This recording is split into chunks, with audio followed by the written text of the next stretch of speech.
Peace and greetings. My name is Brother Leroy Muhammad. I'm here tonight to talk to you about situational awareness in navigating through the streets. I want to be able to speak to you from the heart, but I know and you know that the heart doesn't have memory. So I'm going to have to speak to you from a text to a degree so that I can make sure that I get across to you what I'm trying to get across to you, which is very important for adults as well as children. Teaching children and young adults about street awareness is essential for their safety and confidence when navigating urban environments. Here are some key points to cover. Listen closely. You probably heard this thing called stranger danger. And that's really basically saying to emphasize to the children in particular that they should never go anywhere with anyone that they do not know. Teach them to be cautious of adults asking for help, as adults typically ask other adults for assistance. But it's a trapping technique that they use to get a child to come with them by asking the child to participate in helping them. All children always want to be helpful to adults.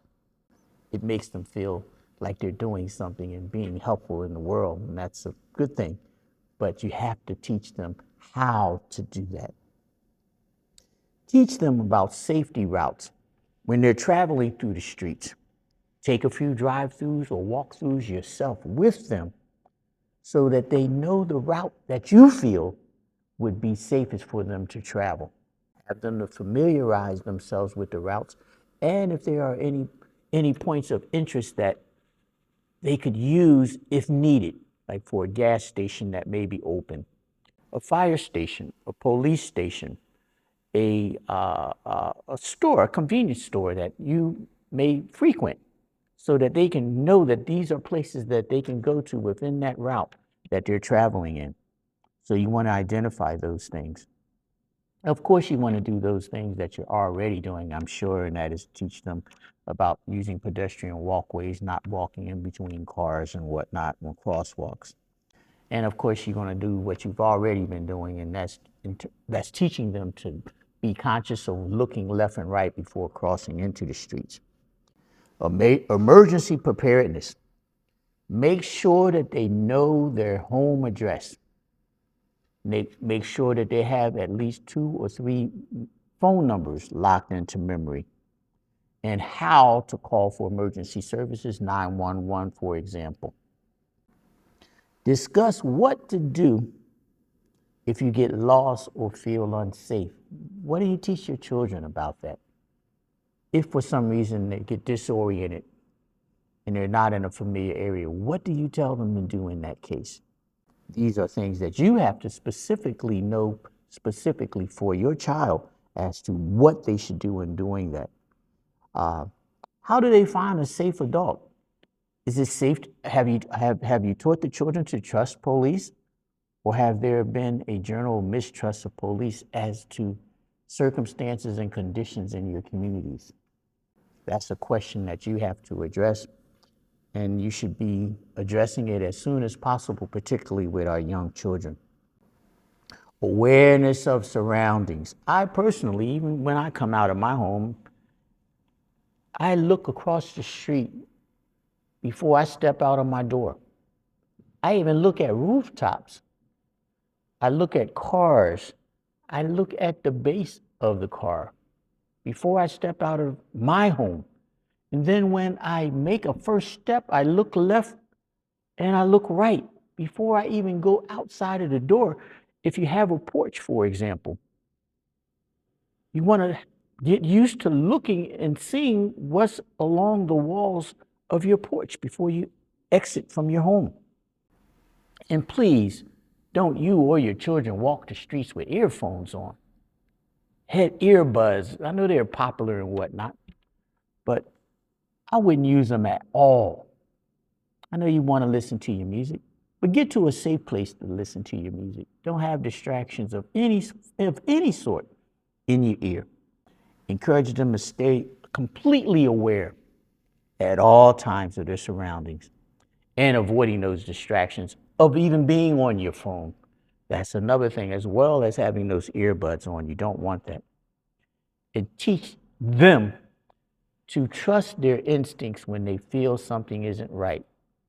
Don't ever second guess your natural instinct. It is better to go with the instinct when you feel something isn't right than to go against that instinct and regret that you did that. Promote the idea of traveling in groups or a particular buddy that they may be walking and, going through the neighborhoods, uh, going to school, so forth and so on.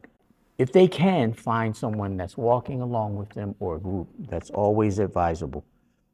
Explain the importance of looking out for one another and sticking together. One of my concepts for being together, I always teach my children and others, if we go together, we're going to come back together. If we go together, we're going to come back together. We're not going to leave anyone behind. Recognizing safe places and people. Identify safe places if you can identify a safe place in your community. Unfortunately, as we move forward in this world, we don't have the type of community relationships that we've once had, whereas neighbors up and down the block, we know all of them or a good percentage of those neighbors up and down those blocks.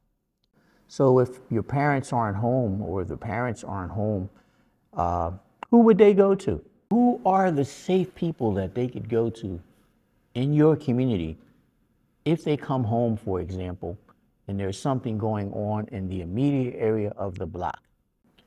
If they can't go into your home, where would they go?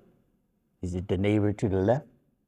Is it the neighbor to the right? Is it the neighbor across the street? What would you teach them to do in those instances? You have one of the key things I think that we should look for in our communities, and teach your children this because it seems to be one of the safest options you can find. If your child sees another parent with a child in the vicinity that there's something that they're not comfortable with, I would say teach them to approach a parent with a child, mother or father, or responsible person with another child. It's almost always a safe option to do.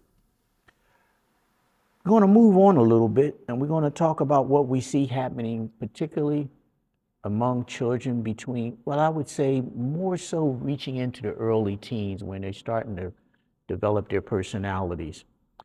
The peer pressure and the pressure of those that are called bullies in this time and place. You want to teach them to be confident of themselves, whereas they're not easily attracted to what the crowd is doing, what others are doing.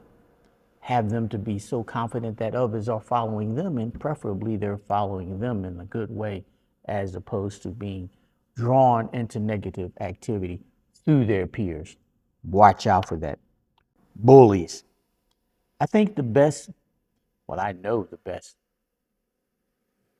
defense against bully is to have a good offensive. So, being a martial arts instructor myself, I have a tilt that's a bias that I have to give you this. The best defense is a strong offense, but you don't teach your children to be aggressors. You teach them to be humble, to avoid fights at all costs, but be able to handle themselves and get out of conflict. Even a trained martial artist doesn't want to fight. They're actually being trained to not fight. In the ultimate aspect, the whole thing at the end of the day is to go home safely.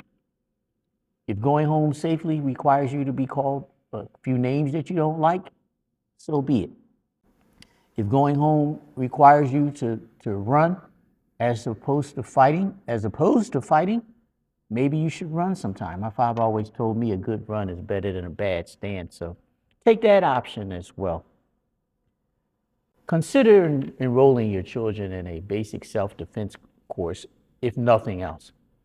Have them to begin to understand that there are things that they can do, regardless of their size, that would alleviate some of the option of others being able to manipulate them physically from doing what it is that they're trying to do and being attracted by them or taken by them.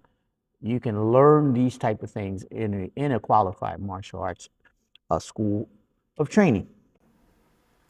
You want to always be cautious about sharing personal information.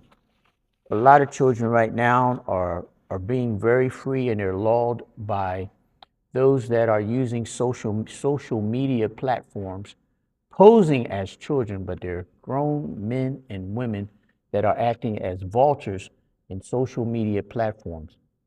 Begin to educate your children and watch closely what it is that they're doing in these social media platforms so that they're not lulled in by what you see going on, which may be attractive to them in their young eyes. Parental supervision is definitely merited in this case. Last but not least, confidence and assertiveness. Encourage them to walk with confidence and make eye contact with others. Eyes are the windows to the mind, and a lot of times you can see what a person is thinking if you just look them in their eyes. You can begin to determine and you can deter potential threats, because sometimes all it takes is for someone that has a aggressive mindset that's in the street. All it takes is a look that you recognize that they're up to something, and they will determine that maybe this person isn't the right person to try what I have in my mind for, because they have a clue of what it is that I'm attempting to do. Teach them to be assertive and use a strong and clear voice, and be able to clearly use the word no, and also be able to clearly use their voice to attract attention of others who may be around. By covering these points, you can help your child or young adult develop skills and confidence they need to navigate the streets, particularly in urban areas. But these things are necessary regardless. If you're in a rural area, it could be just as dangerous, and actually it can be deemed as more dangerous, because in these cases there are no eyes for miles or blocks away that would be able to see or hear what may be going on. So these are just some surface points that I want to bring to your attention, and I want to offer myself for further dialogue as we go forward. Once again, I'm Leroy Muhammad. They also call me the Field Marshal. I'm here to help. Thank you.